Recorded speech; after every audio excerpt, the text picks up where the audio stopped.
فیض زندگانی ما از شماست پسرم. بدو تا در زندگی در نمانی و سربلند باشی.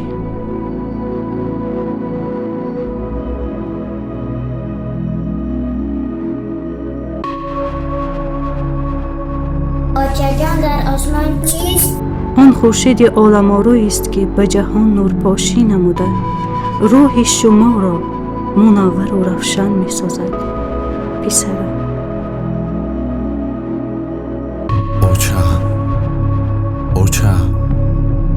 اوچه جان، اوچه.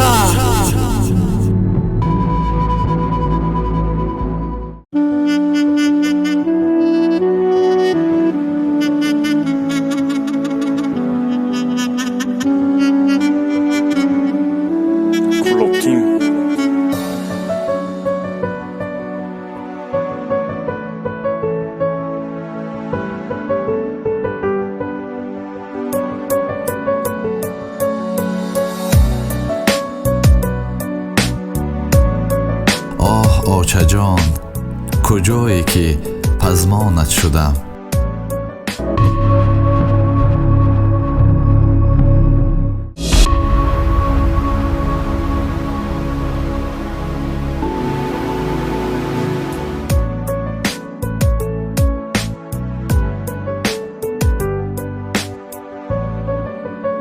به سفره خانه‌ام که زمان پر از ناز و نعمت بود و با حضورت لذت داشت، می نگرم و دلم گم می زند. یاد دارم سر سفره با احتیاط با مهر بی پایان نوازشم می کردی و با سخنان شیرینت آرامم ساخته با آغوشت می گرفتی. پزمانت شدم مادر جان، پزمان نوازش هایت، پزمان آغوش گرمت.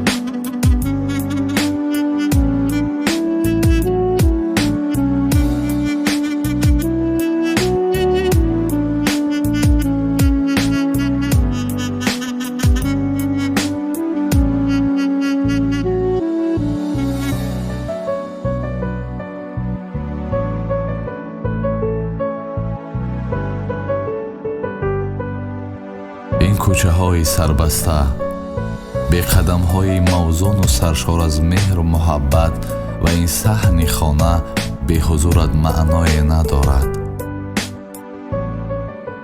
به این کلبه احزان می نگرم و با یاد کودکی هایم می افتم.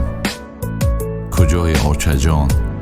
کجاست آن نگاه های پر از مهر و محبتت؟ کجاست آن قدم های موزونت؟ کجاست آن سخنانی شیرین و زندگی بخشت؟ اکنون دریافتم که تمامی هستیم، زندگیم تنها با تو زیبا و زینت داشته است.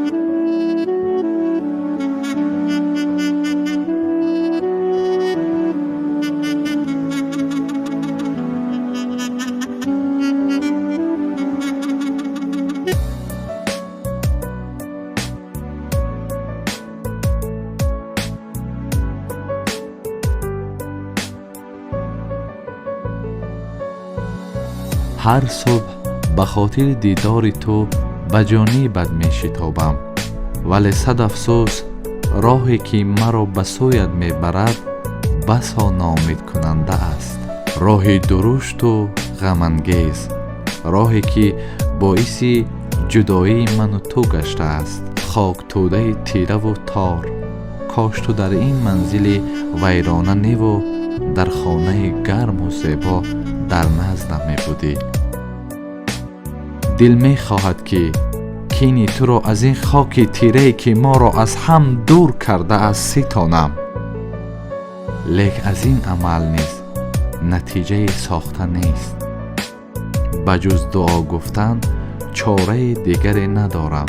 روانت شاد و جایت جنت و خانه آخرتت آباد باد. ای از همه قیمتترین هستی دنیا، ای یگانه مهربان و مشفقی که با همه کم و کاستگی ها و اشتباهات و همه سردمهری هایم قبول داشتی و دوستم می داشتی. ای یگانه فرشته روی زمین، مادر عزیز و به همتایم.